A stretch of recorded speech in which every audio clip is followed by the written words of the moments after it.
Hi friends, तमिलनाडुर सरकार एक योजनार शुभारंभ करिसेंती एवं एही योजनार नाम हेउची मिंदुम मंजपाई योजना एवं एही योजना को शुभारंभ करिसेंती तमिलनाडुर मुख्यमंत्री एम.के. स्टालिन। एवं एही योजनार उद्देश्य कौन? एही योजनार उद्देश्य होउची एहा राज्य रे सिंगल यूज प्लास्टिक रो जो व्यवहार ताकू निरुत्साहित करिवो एवं ताकू केमिति लोक माने न व्यवहार करिवे सेतिपई एहा उत्साहित करिवो लोक मानकु एवं लोक मानकु सचेतन करिवो लोक माने जेमिति सिंगल यूज्ड प्लास्टिक बदल रे जेमिति कपड़ा बैग व्यवहार करंतु बोली एही योजना लोक मानकु सतर्क करिवो।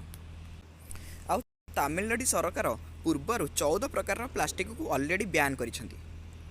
किंतु केवल योजना को शुभारंभ करदेले कौन सी योजना सफल हो पारे ना। से योजना को ठीक भाव में लागू करार अच्छी और एपाई तमिलनाडु सरकार सम्मुखें अनेक गुड़िए क्वेश्चन आसो, अनेक गुड़िए चैलेंजेस आसो, जमीती कि ठीक भाव में कौन प्लास्टिक अल्टरनेटिव खोजा और से अल्टरनेटिव गुड़ी को ठीक भाव में मैनेज करवा। जदि प्लास्टिक को लोक मैंने व्यवहार न करें जदि सिंगल यूज प्लास्टिक को कौन बैन कर तेरे ता स्थान में आउ कौन व्यवहार कर तो ये तमिलनाडु सरकार को चिंता करा पड़ो। एवं यह सहित जमी रिसाइक्लिंग जो प्लास्टिक गुड़िक सिंगल यूज प्लास्टिक गुड़िक को संग्रह करा एवं जो प्लास्टिक गुड़ी को बैन करा तो ताकू नहीं ताकू आउ कौन रिसाइक्लिंग करके आउ कौन से नुआ जिनस रूपांतरित कर एप्रति ध्यान दिया दरकार। तेणु यह सहित सेग्रीगेशन मैनेजमेंट होउछि जेमिति विभिन्न प्रकार प्लास्टिक अच्छी ताकू अलग करवा, अलग करके से अलग अलग प्लास्टिक को अलग अलग कार्य व्यवहार करवा। तो यह ठीक भाव में सरकार को मैनेज करने को पड़ो। एथिपाई राज्य में पुनः प्रक्रियाकरण पद्धति को ठीक भाव में लागू करने पड़ो। आउ प्लास्टिक विकल्प कौन हो पारे एवं ताहाकू नहीं कि किपरि भाव में नुआ अनुसंधान करा जाई परिबो, प्लास्टिक विकल्प को केमिति खोजिकी कौन से नुआ ज्ञान कौशल रे ताकू प्लास्टिक को आम केमिति मैनेजमेंट करि परिबो। लोक माने प्लास्टिक जदि न व्यवहार करेंगे ता बदल कौन व्यवहार करेंगे तो यह नहीं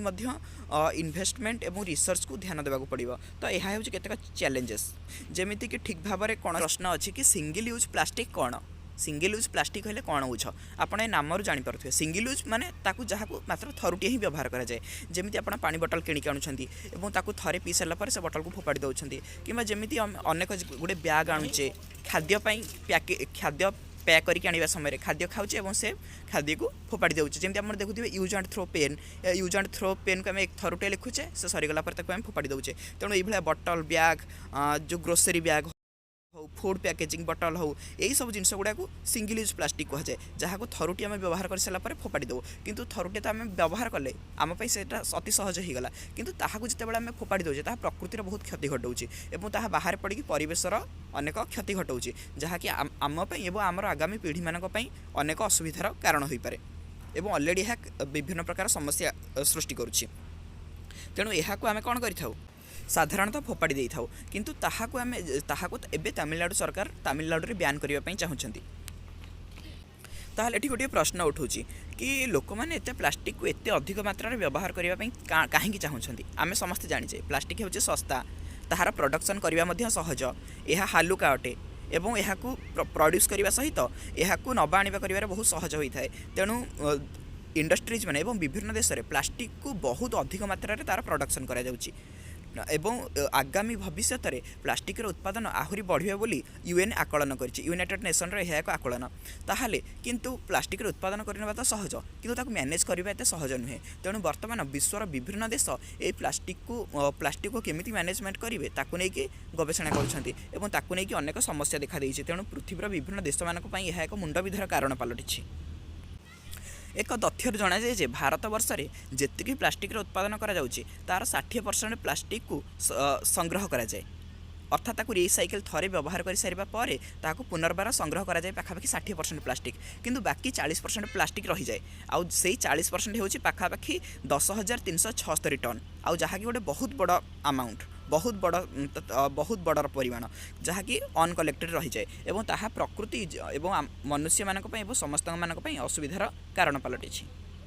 ताहाले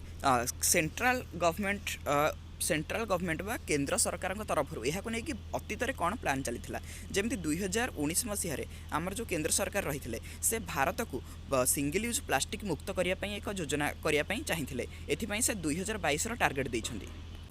तेणु सरकार मतरे 2022 सुधा भारत को सिंगल यूज प्लास्टिक रु मुक्त करने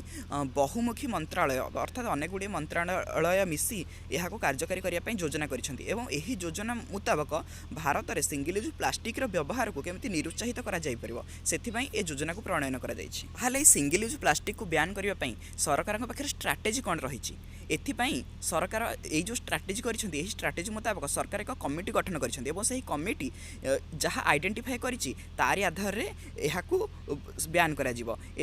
से कमिटी तीनोटी तार स्टेज रही से तीनोटी स्टेज अनुसार जो इंडेक्स तैयारी इंडेक्स अनुसार यही सिंगल यूज प्लास्टिक को ब्यान करा तीन टा स्टेज प्रथम स्टेज द्वितीय स्टेज और तृतीय स्टेज एठारे देखा कि से सिंगल यूज प्लास्टिक व्यवहार कौन और तार एनवायरमेंटल इंपैक्ट अर्थात तार परिवेश उपर प्रभाव कौन पड़ुछि तेणु प्रथम स्टेज जहाँ को आम फास्ट कैटेगरी कहीपर आउ ये fast category single use plastic जो गुड़ाक बहुत कम माइक्रन रे जो जिनस गुड़िक जो प्लास्टिक जिनस गुड़िक तैयारी गुड़ाक ब्यान करमिति जो स्टिक गुड़िक बेलून रे यूज कराए जो प्लास्टिक स्टिक गुड़िक बेलून रे यूज कराए कैंडी रे यूज कराए फ्लाग रे जो प्लास्टिक स्टिक गुड़िक यूज कराए ice cream plastic stick earbuds thermocol यही सब जिनस गुड़िक जमी थर्मोकल जहाँकि डेकोरेशन सजासजी कम व्यवहार कर छोट छोट जो कम माइक्रन जो छोट प्लास्टिक रहा प्लास्टिक स्टिक ताकू प्रथम स्टेज रे ब्यान करा जिवो बोली सरकार प्लानिंग करिसेंती। आउ सेकेंड कैटेगरी जहाँकि जुलाई 1 2022 रु कार्यकारी करा प्लानिंग होती जो कि जो प्लास्टिक गुड़िकर जो प्लास्टिक वस्तु गुड़िकर थिकनेस बा मोटे 100 माइक्रन रु कम ताहाको एथिरे ब्यान करा एथिरे जेमती प्लास्टिक प्लेट हो कप हो ग्लास हो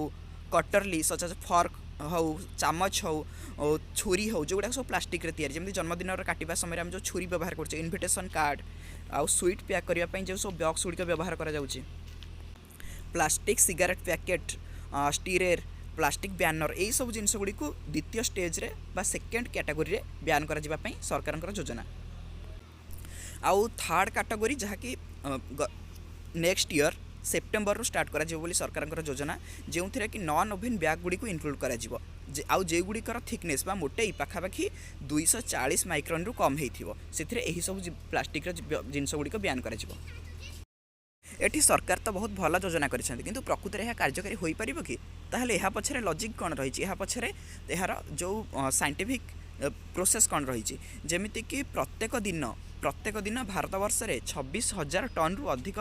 प्लास्टिक वर्ज्य वस्तु सृष्टि होता है कि जो पाखापाखि 10,000 टन प्लास्टिक वर्ज्य वस्तु जहाँकि अनकलेक्टेड रही है और ताहाको कलेक्ट करा जाई पारि न थाए एवं यह प्रकृति में एणे तेणे पड़ी रहे तेणु यह एक बहुत बड़ चैलेंज सरकार कि जो 10,000 टन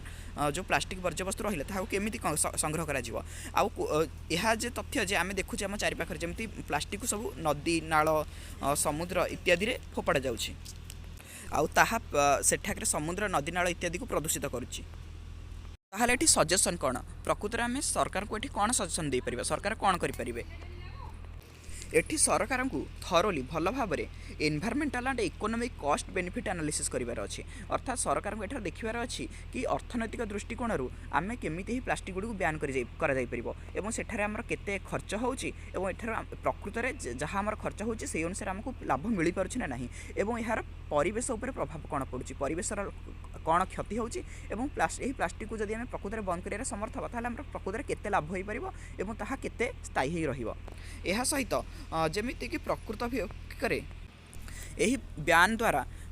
जमिति कि अर्थनैतिक प्रभाव कौन रहिबो सामाजिक प्रभाव कौन रहिबो भारतर सामाजिक और अर्थनैतिक प्रभाव ही ब्यान प्रभाव कौन रहिबो जमिति कि आमे देखुचे कि यह प्लास्टिक व्यवहार करबा अति सहज होउची जदि ठीक भाव में एभली भाव में प्लास्टिक को ब्यान करा जाए ताहले यह लोक मानक ऊपर कौन प्रभाव पकेबो लोक माने यह ग्रहण करिवे ना ग्रहण करिवेनी आउ जदि भी ग्रहण करूछथि ताहले यार अल्टरनेटिव कौन होबो एठार सबठार बड़ प्रश्न होची अल्टरनेटिव एठी विकल्प कौन अछि लोक मानक पाखरे सरकार यही विकल्प को केमिति लागू करिवे जदि सरकार कौन से विकल्प न देउछथि ताहले ए क्षेत्र में लोक मैंने पुणी से प्लास्टिक को चोरारे चालान करा चोरारे ताहार व्यवहार करा तेणु सरकार प्रकृत उद्देश्य एठी साधित हो पारिबनी एठारे सरकार को एक बेटर रिसाइक्लिंग पॉलिसी आवश्यकता अच्छे अर्थात एक पुनः प्रक्रियाकरण को ठीक भाव में सरकार केमिति लागू करेंगे ता संपर्क में सरकार को भाविबार अच्छी एवं यह सहित जेमिति कि रिसोर्सेस कम एठारे संबलर अभाव अच्छी एवं सरकार को एक ब्रॉडर विजन दरकार एक स्ट्राटेजी दरकार जेमिति कि ताहाको ठीक भाव में केवल योजना करदेले हेबनी ताहाको ठीक भाव में इम्प्लीमेंट करिवार अछि ताहाको कार्यकारी करिवार अछि। ତ ଆଜି ପାଇଁ ଏତିକି, ଧନ୍ୟବାଦ।